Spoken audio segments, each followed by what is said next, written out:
Dr. Srikantia was an eminent management thinker and an advisor who helped BMA in organizing numerous national level management conventions and seminars.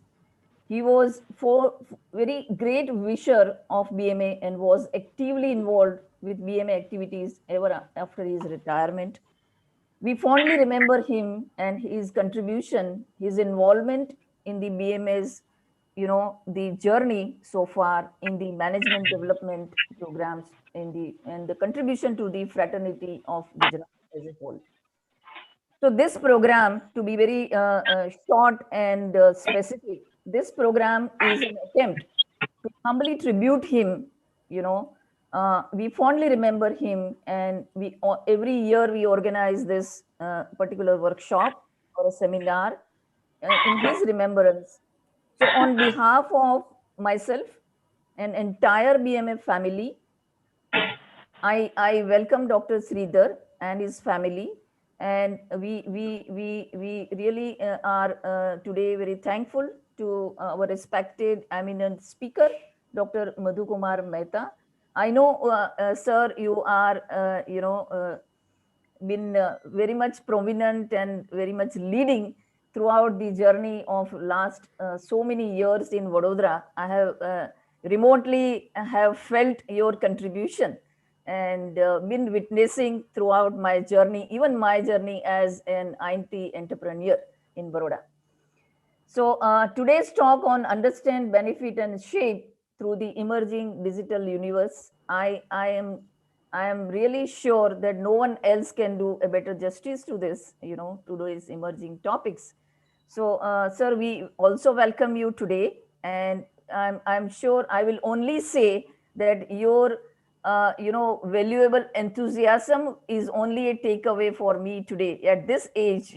So we on behalf of entire BMA, we welcome you, we salute you, and I'm sure entire audience will enjoy, the whole contribution on behalf of Dr. Sikantia's contribution and from our eminent speaker, Dr. Mehta. So I wish Dr. Sridhar and his family a great life ahead. And I would not come in between our talk and hand over the floor to the, Mr. Nimil Bakshi, I think. Yeah, thank you.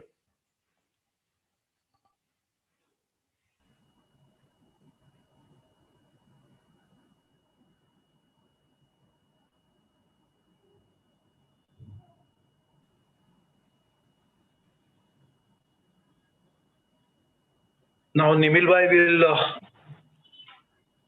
tell briefly about this Srikantia Memorial Lecture Series. Thank you, Deepak Bhai. Let me just briefing about Dr. Srikantia. First of all, what Meenakshi Ben says, there are a lot of contribution towards the Baroda Management Association activity. And meanwhile, I just humble request to Dr. Sridhar to start your video basically, because you are one of the very important person for us. Thank you, sir. Thanks a lot. Yeah. See, something about specifically Dr. Srikantia. First of all, Dr. Karnataka. He was the founder dean of the Faculty of Management Studies, MS University since 1984 for the 6th year till retired in the 1990.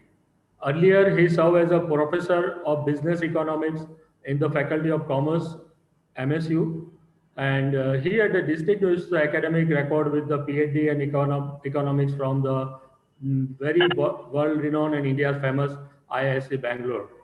Dr. Srikantia was a very affectionate and respected teacher, and he was an eminent management thinker and advisor who helped BMA in organizing members' national level management convention and seminar. He was a great wisher of BMA and was actively involved in BMA activities even after his retirement, as President says. Yes, he left for heavenly abode on the 16th November of 1998.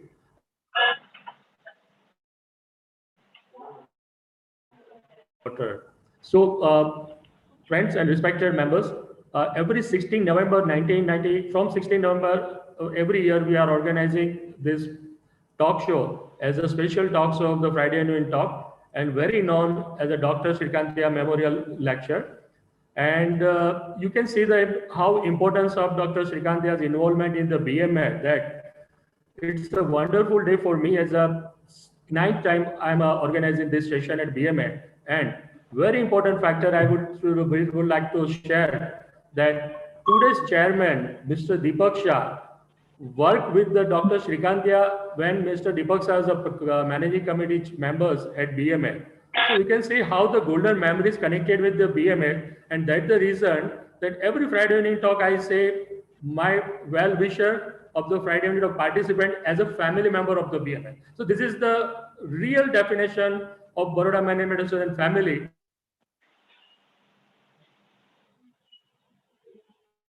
And right now in 2020, the gentleman is a chairman and who feel very proud that yes, I work with Dr. Srikantia. So these are the main important points about the Dr. Srikantia lecture. May I humble request to chairman to please move forward for the next level of agenda. Chairman. Yes, so it is a time now to introduce the great speaker, and we have chosen this speaker because this is one of the most important lecture or probably the Friday evening talk among the year, and we have one of the known personality in India, Dr. Madhubhai Mehta. He is a Bhishma Pitama of IT and telecom industry of India. He is the one who has brought this technology, and today what we are seeing, this revolution in the IT and the telecom industry, is basically because the route laid by this great gentleman, Dr. Madhubhai Mehta. He is full of energy at the age of 78, and every one of us must learn how punctual and how systematic life can be lived. He is an engineer from MS University, and he did his PhD in computer science from USA almost 50 years back. And he is one of the most demanded person in ESA, and still he decided to come back to India and serve the country. He has played a pioneer role in the field of computer. So before Microsoft and Apple brought that PC, he introduced microprocessor-based computer in India mid-70. He is basically the one who has started early software export and has worked with a company like Rockwell, Texas Instrument, and the National Semiconductor from USA. And one of the most remembered project of his is STD-PCO. That is the one which has brought the revolution today. Anybody who sees the paper coming out of your billing, or maybe your talk time is basically counted. He is basically company Anjalim Enterprise developed a call metering product and brought credibility to telephone billing to create attended by PA phones, STD-PCO. So their pioneer efforts helped make access to telecom easy for everyone in India. Then he did telecom export system, which was exported to a number of countries, and for which he has won the export award. I remember my association with Dr. Madhubhai Mehta. I came to Baroda from Bombay, and he was the chairman of Computer Society of India. And under his leadership, there were 6 lecture series was done almost 30 years back. And it was written as "It can be done here in India." And I think that I have attended all of them. And this is one of the best lecture series I ever attended in my life. Many people like me were motivated to doing new things from him. In last 15 years, he has become mentor for technology entrepreneur. He is a chief mentor. He has promoted Vadodara Innovation Council. Many people must be knowing his, and he is the one. He loves young people and people doing innovation. And he has guided, he has supported, he has mentored number of people. So his passion for innovation thinking, innovative thinking, and next generation entrepreneurship is really appreciable. And his affection for the young people is contagious. great salute to Dr. Madhubhai Mehta, and we are honored that he agreed to be one of the speaker for this Friday evening talk for this one of the most important session for Baroda Management Association. So without taking much time between speaker and the audience, I request Dr. Madhubhai Mehta to begin with his presentation. Thank you.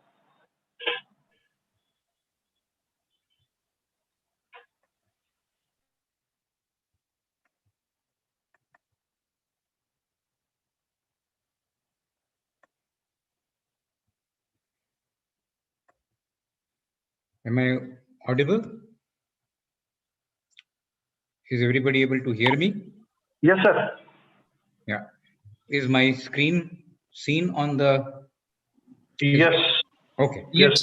Yes, Okay. yes, sir. Yes. So we are reasonably set. Good. Yeah. Sir, just need to this enable protected view. Click enable editing. Upper Enable. right. No, I'm okay. I think you are not able to see. I can see, but then you're not in PPT view mode. But it's okay, sir. Please continue. Okay. Okay.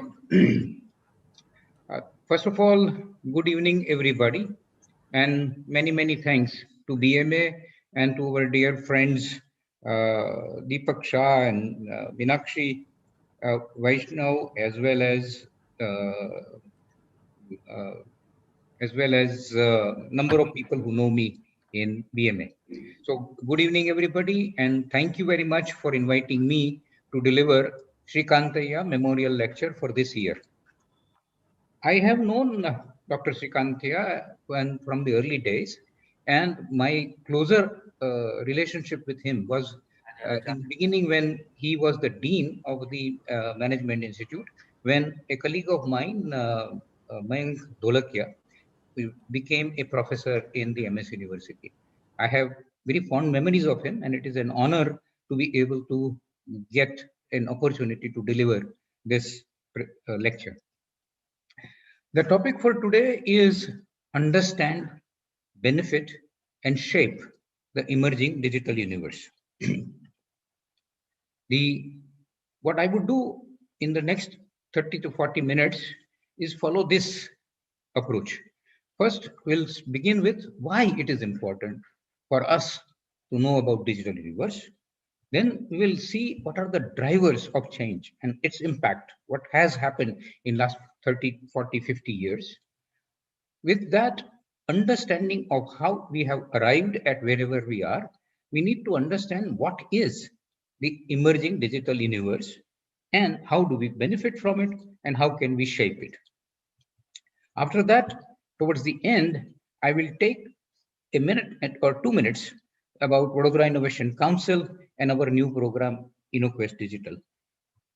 We'll complete with a summary and then followed by question and answer. Let me start. Why it is important for us to understand the digital universe. The answer is to develop critical skills needed in tomorrow's world. At this point, I request Nimil to play the video. Nimil, please.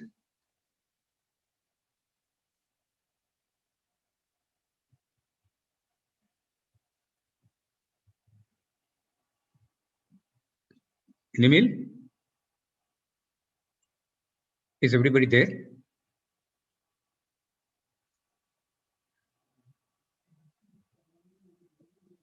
Deepak bhai? Do I have to stop? Yeah, I have to stop, sir. No, I have to stop or what? Okay. Yeah. Deepak bhai? Yeah, you continue. I'll run in another 5 minutes. Okay.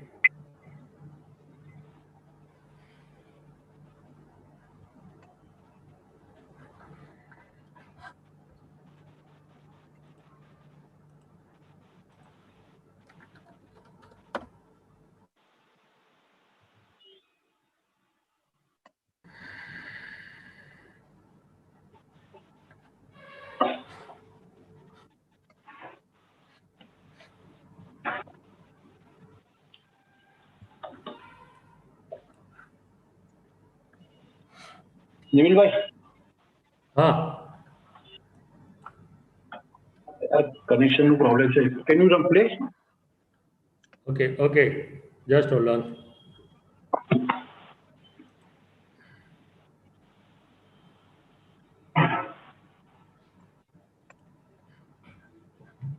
Okay, I'm running from my side. Yeah.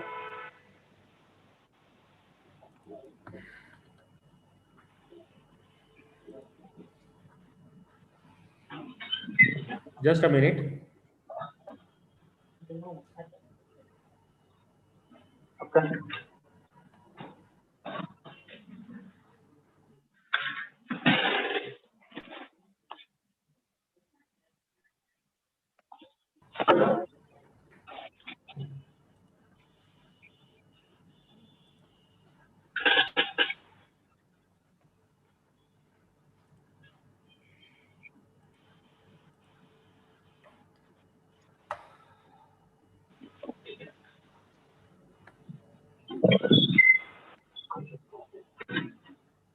We can skip the video if that is. Yeah, I will run at the end of the seminar. Is it okay? Meanwhile, just Yeah. I'm trying to actually open it. Okay, we can do that at the end, no problem. So Okay. I have to take the screen back. What I have to do? Yeah, you just share the screen. Your screen is back with you. Okay.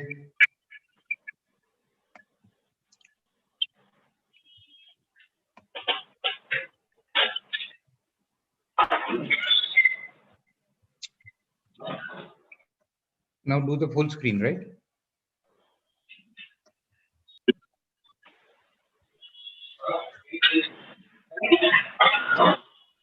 Are you able to see my screen? Yes. Are you able to hear me? Are you able to see my screen? Yes, sir. Perfect. Okay. Perfect. So we were going to see a video why the critical skills, what are the critical skills and what would we be doing tomorrow? The gist of the thing is something like this.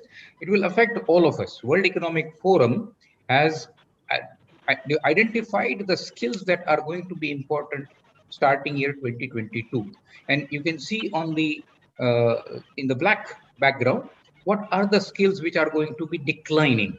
Manual dexterity, endurance, precision, memory, management of financial and material resources. These are all the skills which are considered very important now are likely to decline. As opposed to that, what is going to grow? What will grow are the skills which are related with analytical thinking and innovation, active learning and learning strategies, creativity, originality, initiatives which are related with live technology license, technology design and technology design and programming, critical thinking and analysis, and complex problem solving. Uh, is there a way I can minimize this so I can see along, or I can cut the participants out? I guess I know where it is. Okay, fine. So let's move on. The world economy no longer pays you for what you know. Google knows everything now. The world economy pays you for what you can do with what you know. This was the head of education and skills of OECD. Now, with that understanding of the emerging requirement of emerging critical skills, let us understand why grasp of the digital universe is important. Impact of the digital universe is widespread and is increasing at an unprecedented rate. Understanding of digital universe is becoming an essential infrastructure, changing the way we get things done. Now, our value, that is what we can do in a day, determines the value that we can give to the organization. So our value is based on what we can deliver in a day, and our ability to deliver in a day is determined by the tools that we know how to leverage.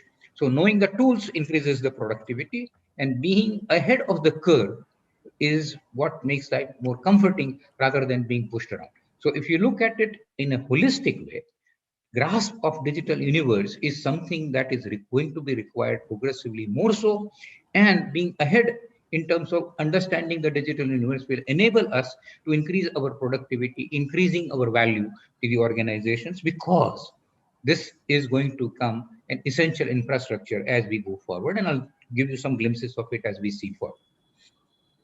What are the drivers of change and what is impacting this revolution? So let's look at what digital technology has done in last 50 years or so. The world earlier was analog, and somewhere in the 80s, it started becoming more and more digital. Although the digital era started much earlier with computers, but it did not affect most of the common man's life. But somewhere around the mid 70s, 80s, digital technology started penetrating lots of things. What did digital technology bring? Faster, better, cheaper. These are the three words which were considered trade-offs earlier. That all became kind of common. So you can get products which do more and do it better, and it is also costing you less. That is the contribution that digital era has made. So let's look at the kind of impact that it had on camera. Look at the early camera of the 1930s and progression to 1970s, and somewhere the digital era started, and you had small digital camera which was taking sharper pictures, and all that also disappeared with the arrival of smartphones.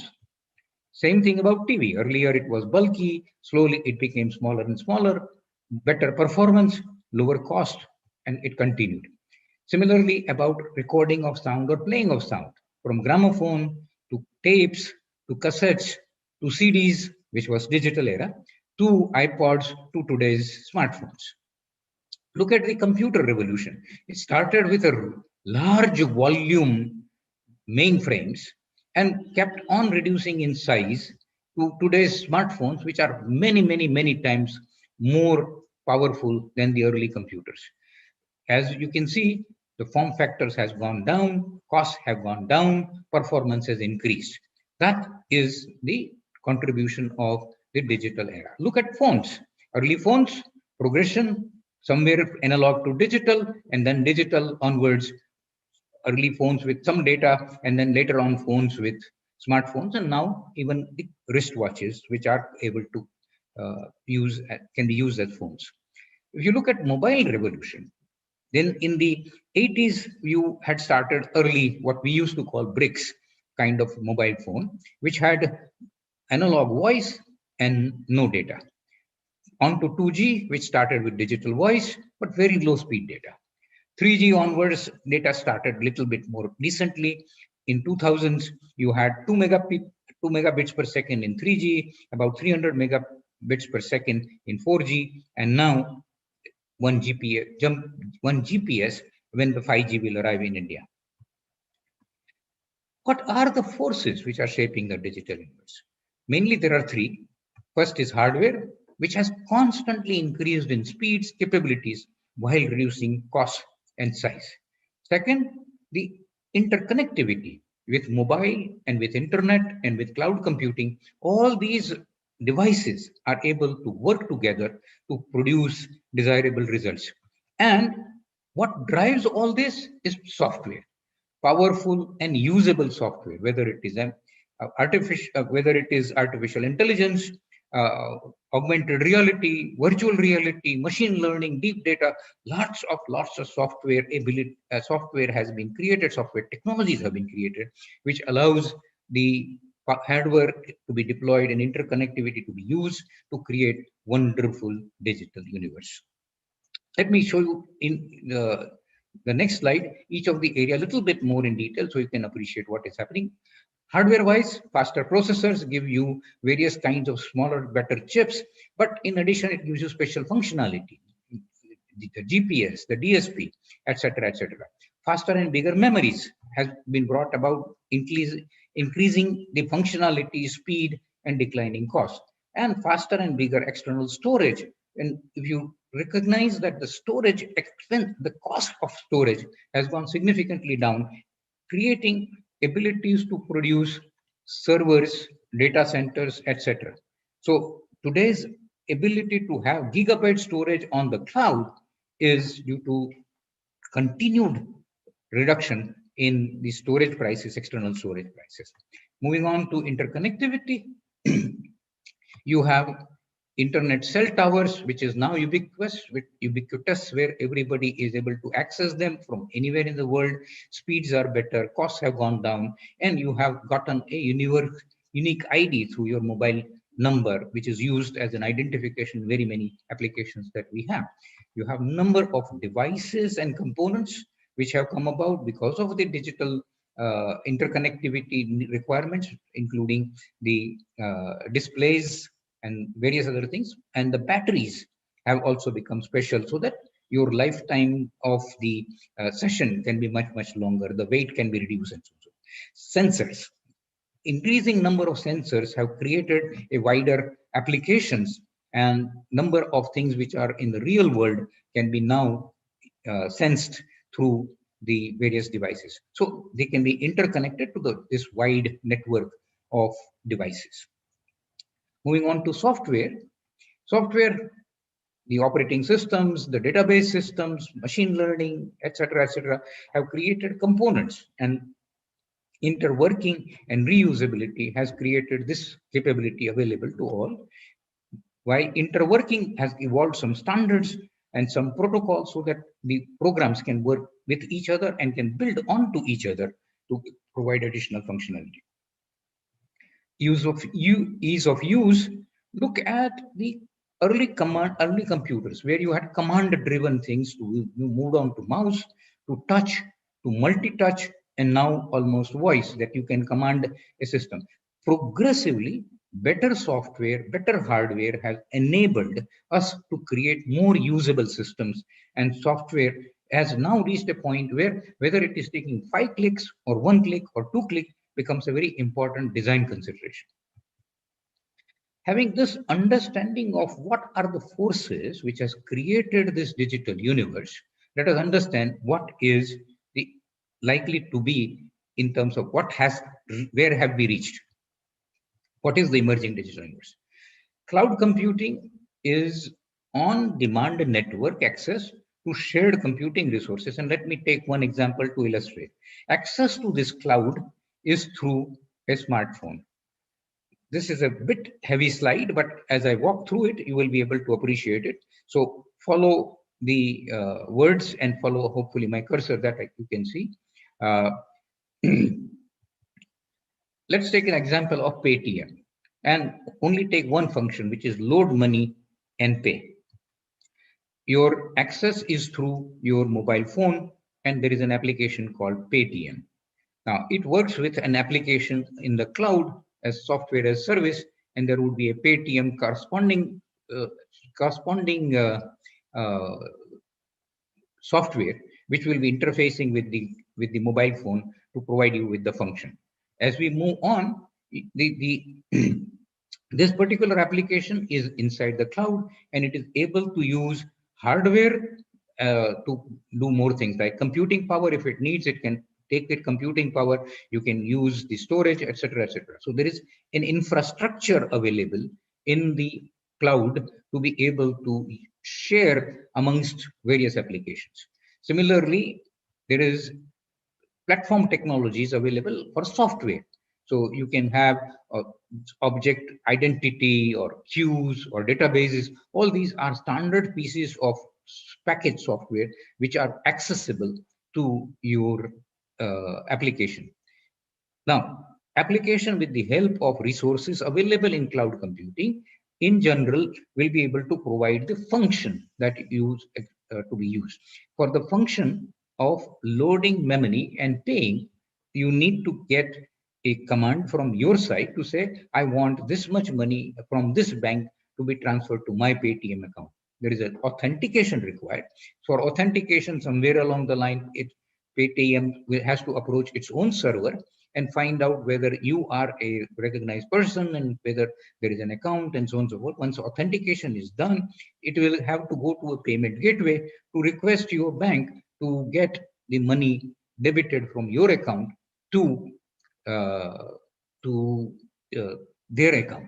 And if everything goes smoothly, and when the final information comes back to this application, the application will send a message to you to say the transfer is done. All this took a lot longer to describe than to execute. It is happening very, very rapidly, and that is the power of digital universe that has come about. Just quick another example. For example, everybody has used Google Maps, and if you really think about what is happening, then you will be able to appreciate the things that is going in the background. We expect that we turn on Google Map, and the Google Map, we tell from where we want to go to what place, and it will show us the path, and it will show us the current traffic. Being able to get accurate current traffic information instantly, anywhere in the world, that's a mind-boggling problem. And it is the clouds and it is the software that is enabling them. So much so that they are actually looking at everybody's current position, current intention, and current travel time. And they are collecting that to be able to give you real-time updates, so that you are able to say, oh, now there seems to be a red zone and therefore traffic is increasing, and let me see what other people are using as an alternate route. Amazing. So the large number of devices and organizations working together seamlessly and using high-speed internet has made this possible. We have seen some specific examples of the use of digital universe. Now let us look at the breadth of the digital universe. Start from the middle, where there is a yellow triangle. Let me see again my cursor. In the middle, you have the trends and technologies. The three trends: mobility, social implications, and real-time nature of the things. And four technologies: data, geolocation, identity, and cloud. So these four technologies, coupled with these trends which are social, are creating very many cases for disruption. Core of disruption is driven by this. Now you go into this circle, these are the disruptive technologies which have come about. I don't want to go and list them, but from beacon to drones to sharing economy to Internet of Things, you can see what are the various things. These are disruptive technologies that have been created. We move on to outer circle, and this disruptive technologies, along with the social trends, have created a disruption in every imaginable field in the last 20-30 years. So while on one side, the ability to do things is significantly increased, on the other side, you have large number of areas which are now able to leverage the digital technologies to create new ways of doing things. And that is the emerging digital universe. Let me just move on. Now, if we have a little bit of intuitive grasp of vastness of digital universe and the capabilities of digital universe, we can see that how can we possibly benefit from this emerging digital universe. So in the next few slides, I want to indicate the scale and the scope using the types and number of applications, number of downloads, and time spent. Look at on the left hand side in the graph, you have the number of applications for the Google Play Store and Apple App Store. Now, in 2017, the number of applications that were available, 2.87 million, and Apple almost 2 million. These applications are growing, so the number of software applications in the store is constantly increasing, and it is increasing at the rate about 20-30% per annum. Given this kind of, first of all, there are more. Now there are in almost every category. So you have games, you have business, you have education, you have lifestyle, and the kind of things that you can do, the illustrative way is to go and visit the Play Store. You can go to Play Store, look at the categories that it is serving, and look at the kind of variety that it is offering. In travel, you will see that you are able to get an app which tells you where you can go, what you can do. Health and fitness recipes are available on foods and drinks. Recipes are available in various applications. So all sorts of categories and wide range of categories are being serviced by diverse applications. The one thing is to have so many applications on the net. The second measure is to be able to find what is the usage. The number of downloads are also significantly high in each category. But the point to note in this download, the yellow is representing the all application, the blue bar is representing free, and the red one is representing paid. Now, compared to the free, the app for which people are paying is very, very less, and therefore continues the free nature of internet economy continues, and it can be visible here. On the usage time, so one is having the apps on the store, second having the downloads in a year, the third is how much time people are using on these apps, and that again can be seen in this graph on the left, social networking being the most common. Let's move on to see how one is spending time. 90% of the time on mobile is spent on apps, so talking is only 10%. And you find that all sorts of applications are taking a certain percentage of the time of the user. Facebook, for example, takes 19% of the time of an average user, YouTube about 3%, and so on and so forth. With that, let me just quickly give you the range of applications. Smartphones, computers, web, servers, database, and analytics. That has created many possibilities. Online banking, payments through credit card, e-wallet, that of course you know, Uber, everybody uses. You can do train booking, bus booking, plane booking, hotel booking.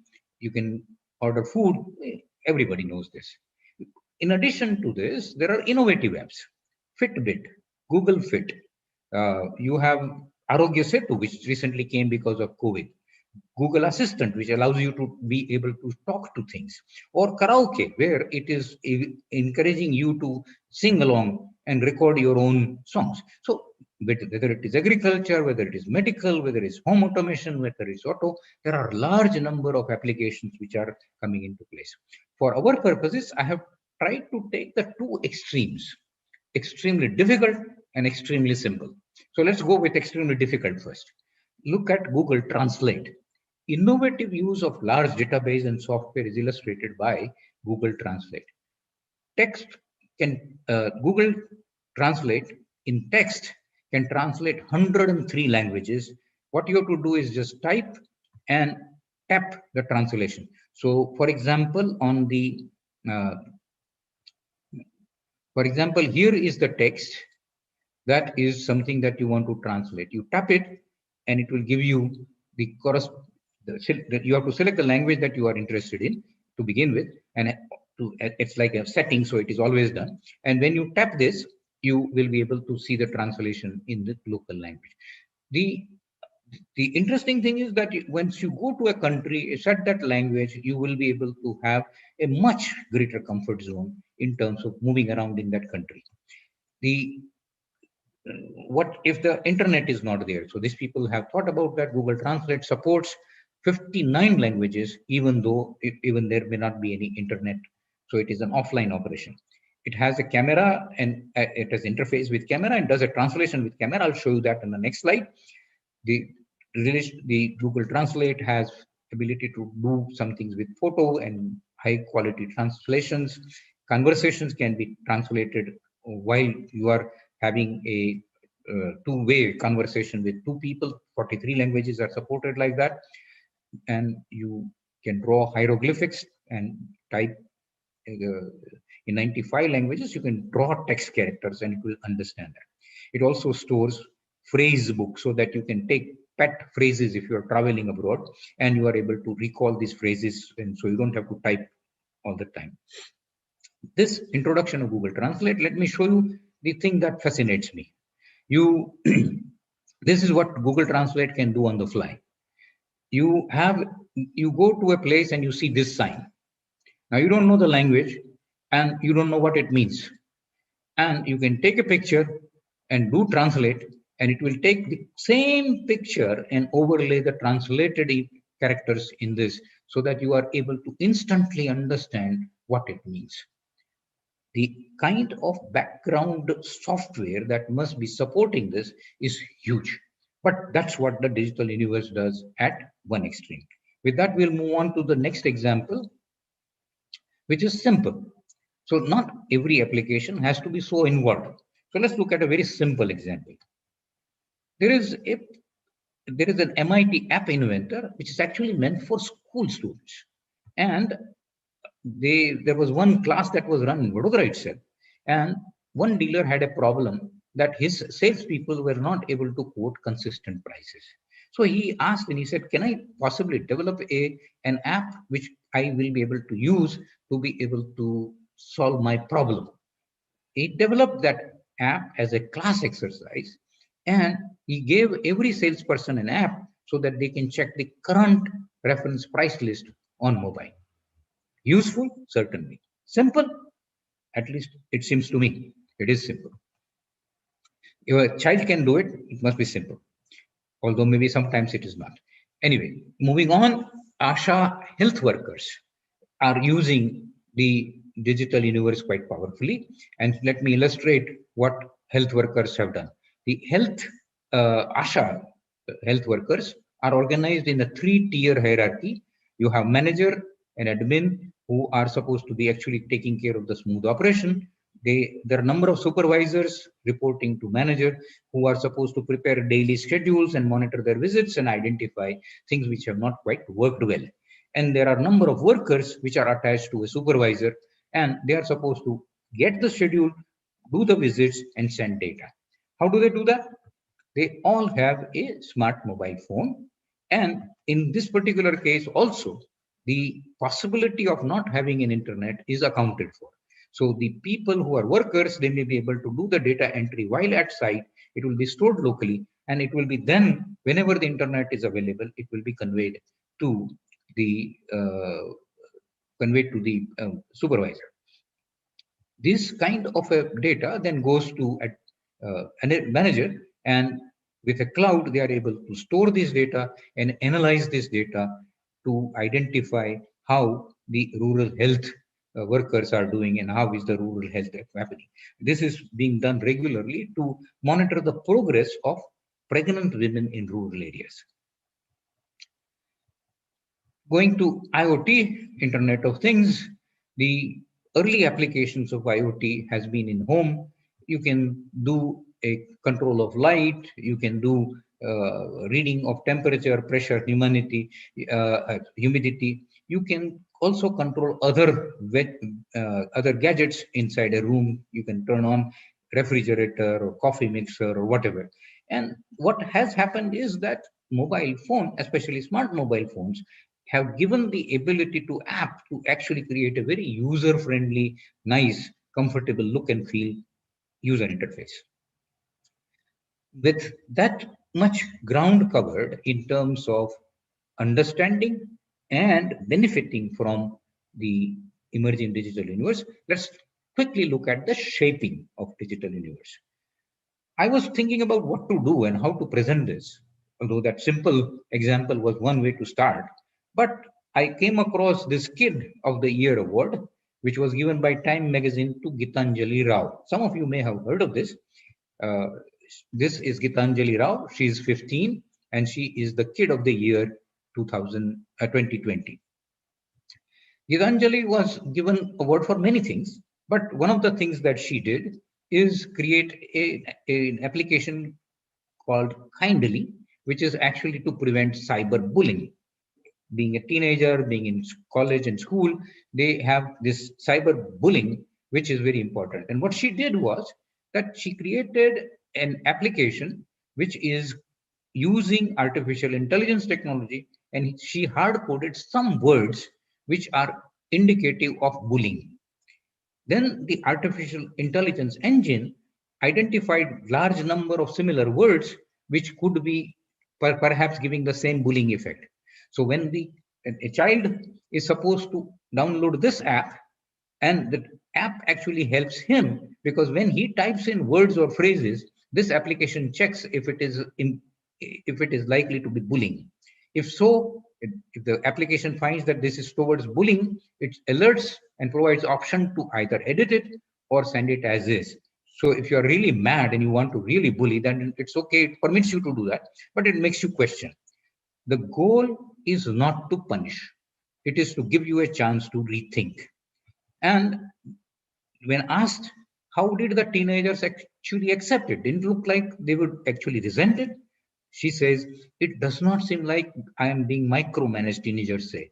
It seems like I'm being given an opportunity to learn from my mistake. She is a remarkable girl. And she said, I want to actually create her mission is to create a global community of young innovators to solve problems the world over.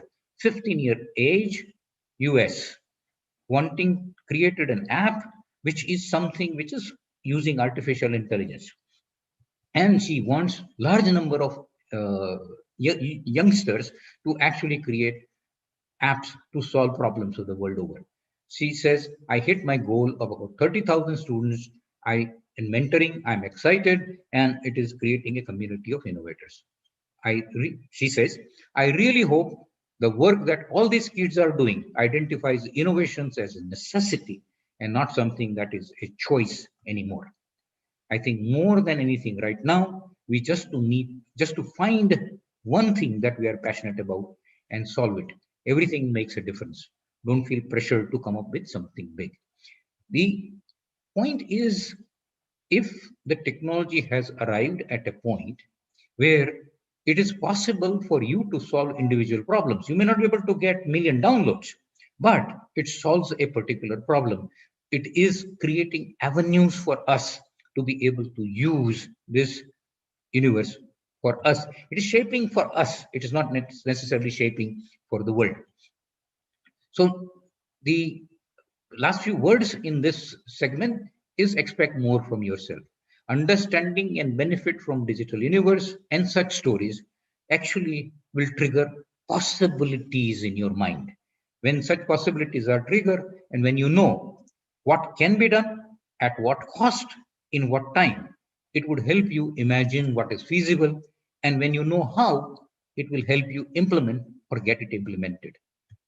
Visualizing possibility requires innovative mind, but also requires knowing of the current boundaries and where the technology is going. With that, I have more or less covered the grounds that I wanted to cover. Now, a bit about Vadodara Innovation Council and InnoQuest-Digital. Vadodara Innovation Council offers very many things. It's meant to actually promote innovators and innovations. We began in 2011 with a program called for the school students to invoke curiosity and questioning. And we had 16,000 students covered in 29 districts. We all provide a platform for innovators and innovations. 74 meetings have taken place since 2012.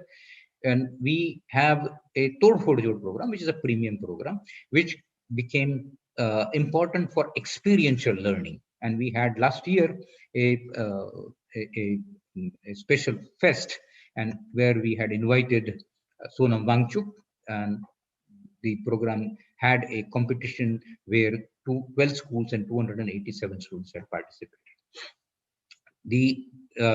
This year we started InnoQuest General, which are weekly online program for diverse curiosity questions, and we have conducted so far 32 sessions. Finally, InnoQuest-Digital, which is to explore this digital universe, and it is targeted towards school and college students to be able to grasp intuitively what is the digital universe and how one can actually leverage that.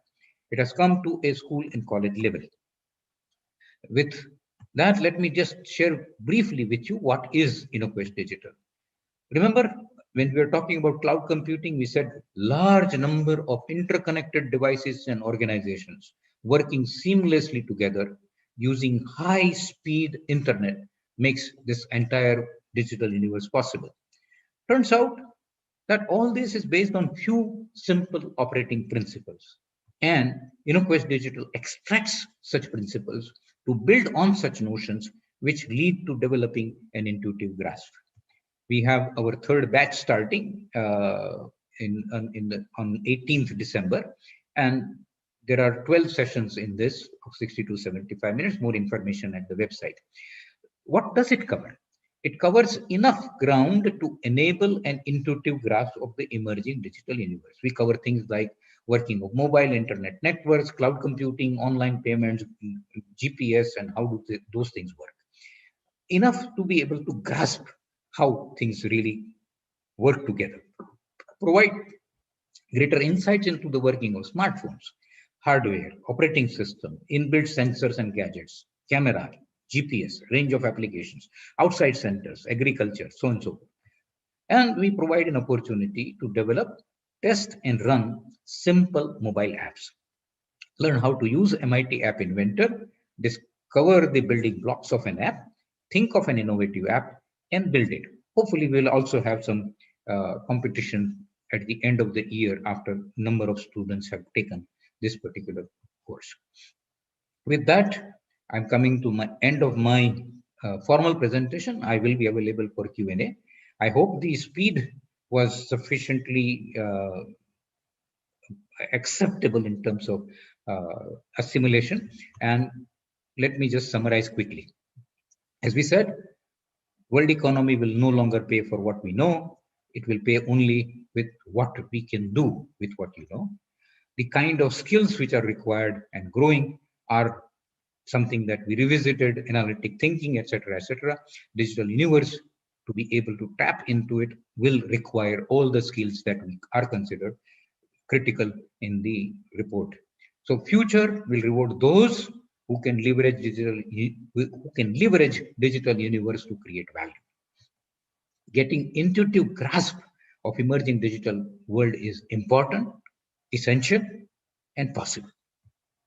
Smartphone provides a window to explore this digital world and to itself in smartphone applications. Scale, scope, use, and time spent on app is steadily increasing, offering new possibilities for doing things better, faster, cheaper. All these leading to increasing productivity.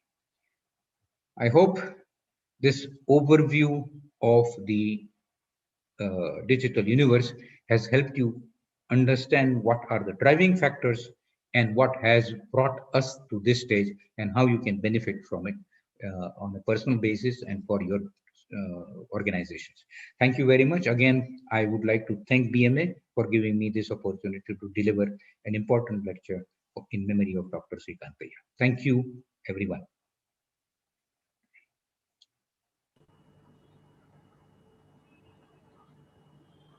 Yeah. Can you play the video? Yeah, please.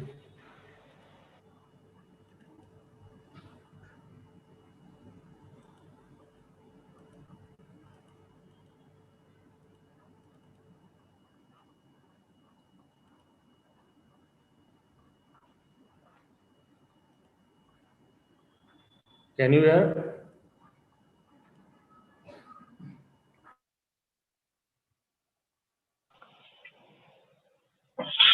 There is no sound. Just hold on. I'll play the video again.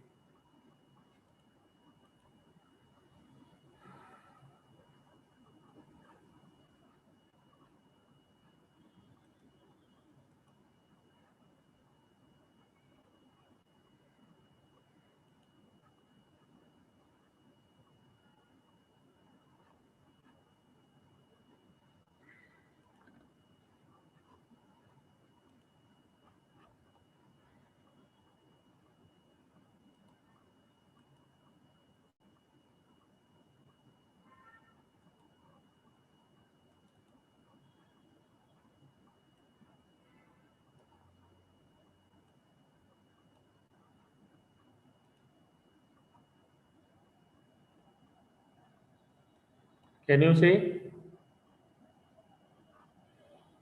Deepak bhai, can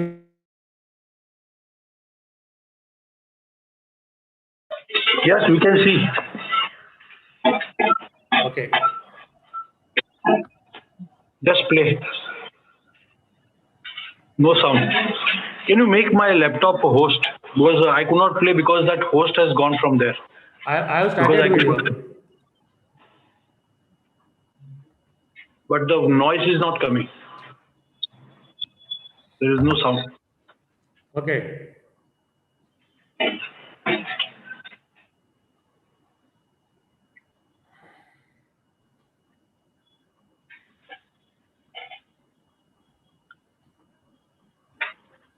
Can you make my laptop as a host? I will play from there. Okay. Not Just play a minute. because the host has gone from there.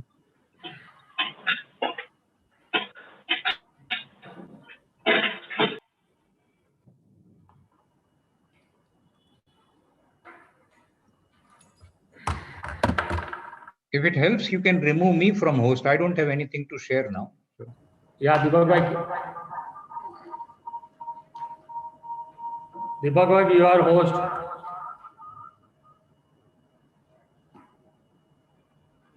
Yeah, Remove Deepak me bhai. as a host. I don't need to be host anymore. Okay.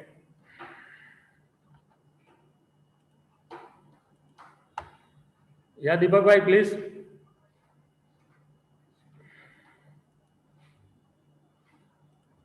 Deepak bhai, can you hear me?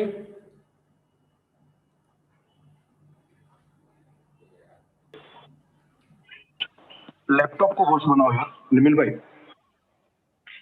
See, earlier one, Deepak was playing video. There is an account.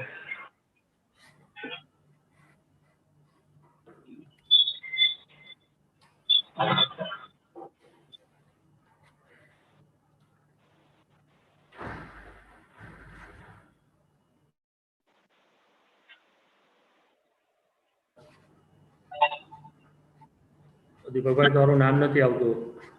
Are you connected? Please check it.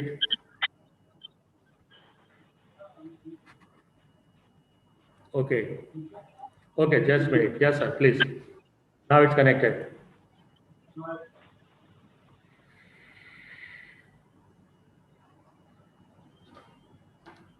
Deepak bhai, you are connected.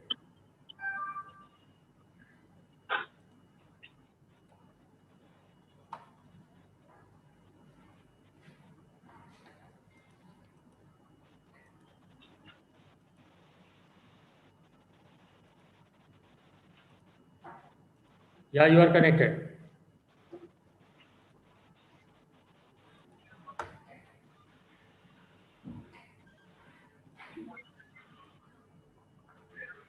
Sound, please.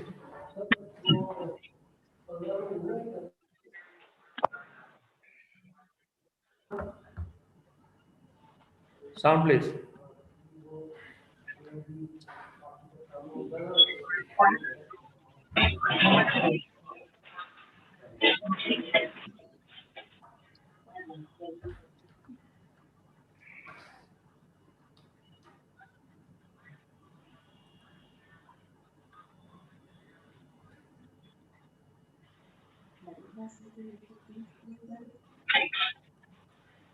બપોરે મારે અવાજ નહોતો જતો એટલે તો મેં કીધું માર નહીં ગયા.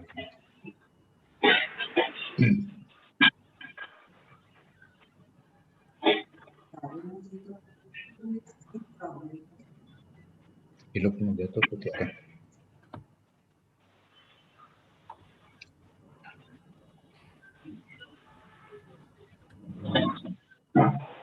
No sound. I don't know.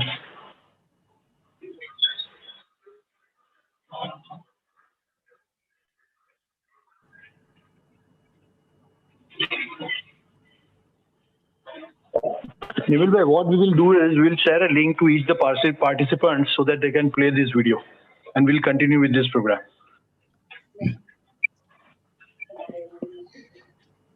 Yeah, sir, please. Yeah, I'll remove the.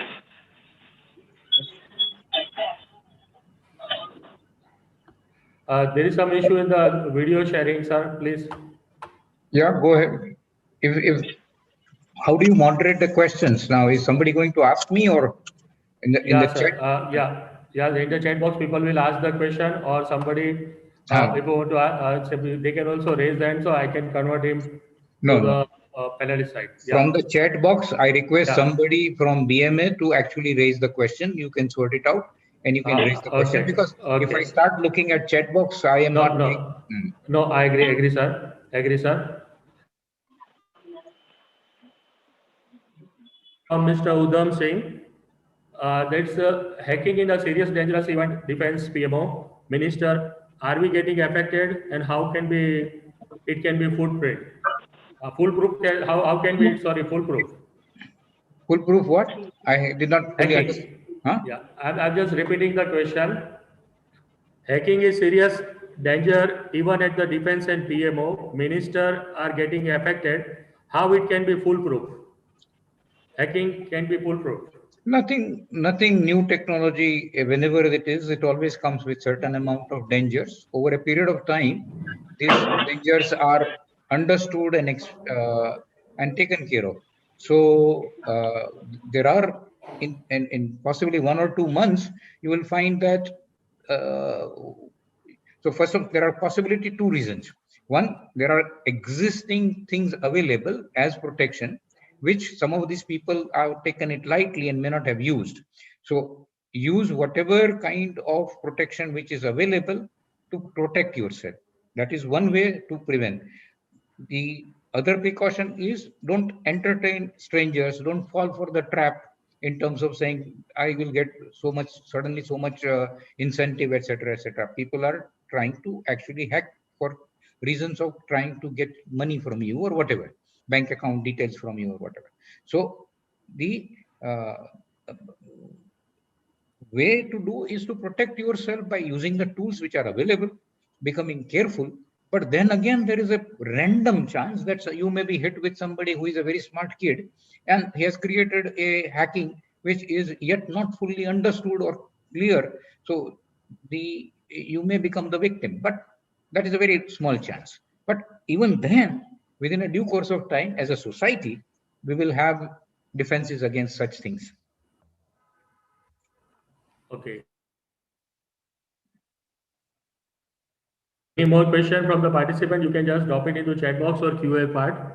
Meanwhile, my question to Madhubhai, sir, what you say about the development of digital technology and awareness at rural area? Because India is the country where much more requirement of medicine to anything at the last mile solution. So, what do you say about that? Is it possible that rural area people are now interested or user friendly with the digital technology adoption? That is why I chose the example of ASHA workers. Given that that is very effectively working, it proves that if you have a simple user interface and if it is helping them do their job better, the adoption will not be a problem. Okay. Uh, okay. One more question, sir. If I remember, many times you were suggested during the VIC talk that that they should not fetch the job of the any human side. So do it apply automation, but jobs should be secure. But now what do you say? You look into this digital technology, the way banking, insurance, finance, defense, everywhere it's moved at. Do you think that it will affect any job There or is a much more user friendly to the people? So there are conflicting objectives in here in this world, and we are not the only ones who are facing this. Even the advanced societies are facing this difficulty that where would the jobs come from? Uh, even 30, 40 years ago, when computing was kind of new to the country, there was a certain amount of reluctance in our country to say that these computers are not for us. Now, if you really look at 30 years hence from that point, you see that had we not adopted computers, we would have been left far behind. So the it's a very fine balance that one has to make in terms of really trading off the available technologies and jobs. And really speaking, it is you have there are two responsibilities. The responsibilities on the individual to actually shape up. and responsibility on the society to really permit them to shape up. So these are the two responsibilities. If we shoulder them, onus on individual to actually develop the critical skills which are required, and organizations to make a smooth transition for them, or country to make smooth transition for them to be able to become a productive member. Then what will happen is we'll minimize the pain and yet have our competitiveness intact. Thank you. One more question from Mr. Sunil Vakil. He first commented like this: distribution of the digital era this far has provided not convenience, and hence there is to increasing surveillance and a lack of privacy. Now, question is, what will be the inflection point where from the surveillance basically to follow out with will outstep convenience? Can you Surveillance understand my versus question? convenience, right? Yeah, If it is yeah. Sunil, his questions would be difficult to answer. But anyway, I will attempt, Yes. Sunil. Uh, the surveillance versus convenience. The Yeah. I think 9/11 was perhaps a very inflection point in the history of the world, and the convenience of being able to go through the airport without any kind of trouble has ever changed, ever since changed. So the surveillance is something that is really a function of the society. What do we permit and how much do we permit? It is not that, I mean, surveillance is also, the productivity of surveillance is increased by the tools, that I agree. But you don't really need the tools to create surveillance. So surveillance as an as a desire of the society to control people was always there. Now their ability is increased. The question is, the technology always has these pros and cons, and how do you draw the balance? As long as the good outweighs the bad, I mean, not 61, I mean, not 51-49, but as long as it is, say, 90-10 or 85-15, 85 on the good side, then the technology progress will continue. But that is more on the convenience side. Also productivity side, because it is ultimately the ability of the technologies to increase productivity of an individual which really drives the technologies forward.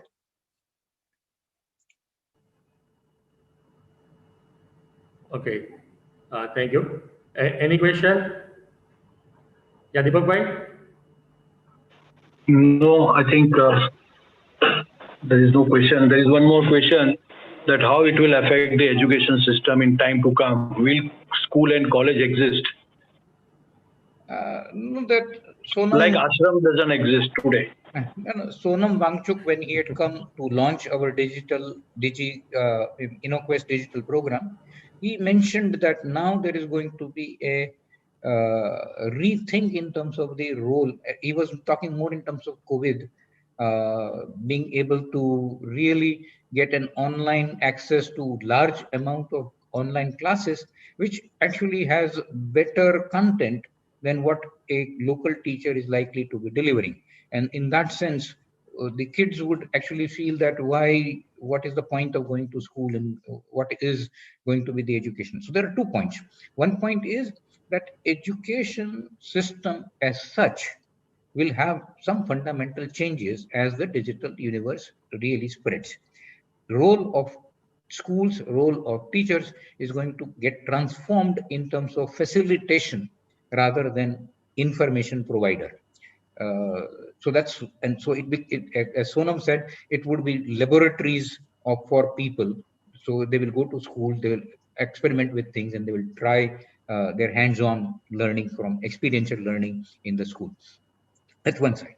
The other thing is that if we really look at uh, the if you look at, say, for example, what Israelis are looking at education system.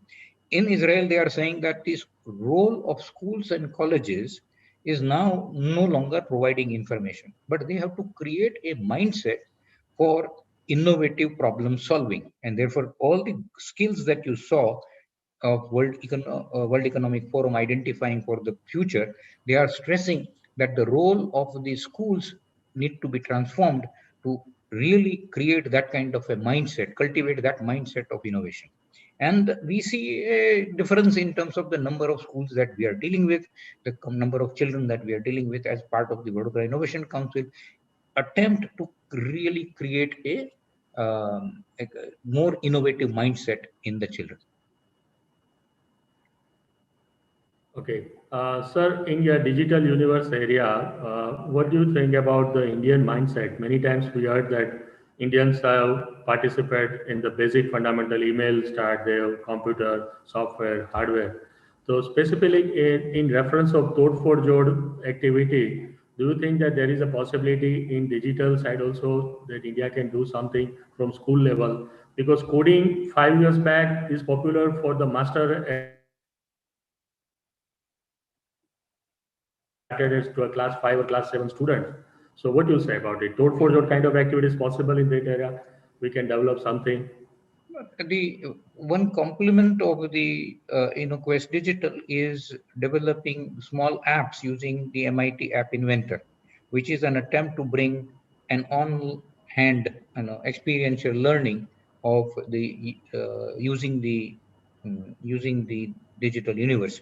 And while it is too early, but let us see how students really lap up this and how many types of apps they are able to develop. So yes, there are tools available. MIT has produced the tools, so you can do experiential learning and do your own app using MIT App Inventor. And whether our children are able to enjoy it as much as Tod for Jod did, the jury is out. We'll see in a year or so. We'll be able to tell you. Oh, thank you. Thank you, Deepak Bhai. Please. I think that there is no questions, and thank you very much So, for. I think we have yeah. So thank you again, everybody, and you can proceed with the closure, whatever is the. Yeah. Last lighter comment, yeah, Deepak bhai, last lighter comment from my side about the question answer to Madhubhai. Madhubhai, please allowed us to watch your video 2 to 3 times. It's already available on BMS Studio because the topic you have covered, I can say Gagarma Sagar જેવું લાગ્યું મને આજે કે 360 angle you have covered the topic, start from ASHA worker to the advanced communication system, how India is taking care of all the part. So very many thanks, Madhubhai, to accept our invitation because today is a very important day of the special Friday evening talk. And આજના શુભ દિવસે the personality like you address the audience. That's a very important factor for us. Thank you. Deepak bhai, can we move forward? Yeah, Madhubhai. Madhubhai, we need one more.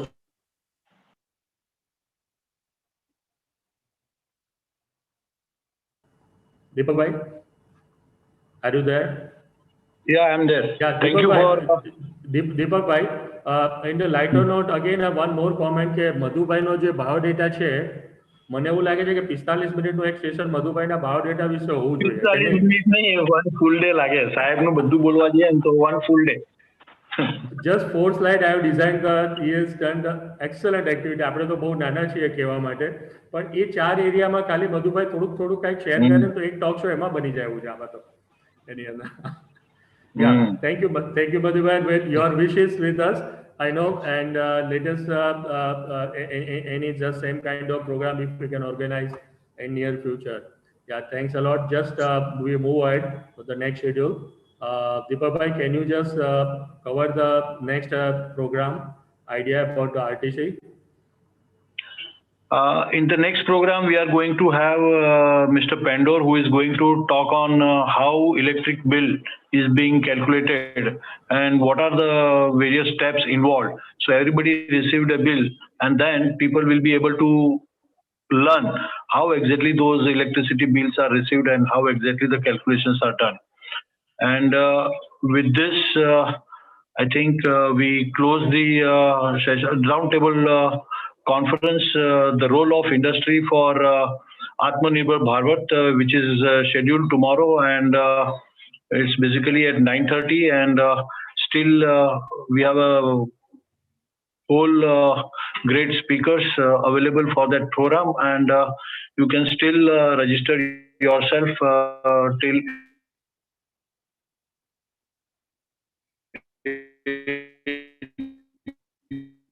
8:30 morning tomorrow, and attend the program. It is one of the great program which BMA after a long time is basically scheduled. So I request each one of you to attend the program tomorrow. And I think with this we will close this program, and thank you very much. And I'm really very sorry for that video goof up.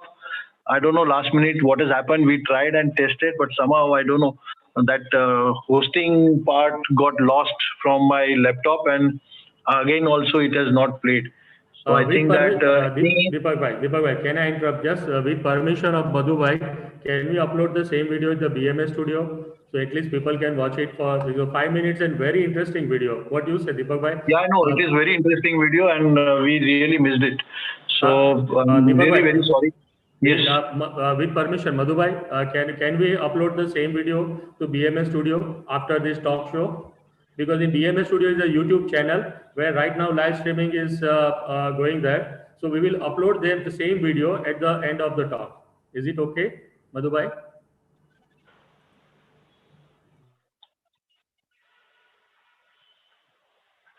There is some connection problem with the Madhu bhai. We will take the permission and try to connect the same one. Okay. So thanks a lot, Deepak bhai. Yeah. So with this, we'll close this event. Thank you very much. Thank you, Nimil bhai. Thank you, Dr. Madhubhai Mehta, and all the participants for being with us on this Friday evening talk. Thank you. Mr. Sridhar, hope so you enjoyed the talk. I'm really very thankful. Yeah, thank you. Thank you very much. It was a very enjoyable talk. And thank you so much to BMA for hosting this so consistently and so nicely. Thank you so much. Thank you, sir. Thank you.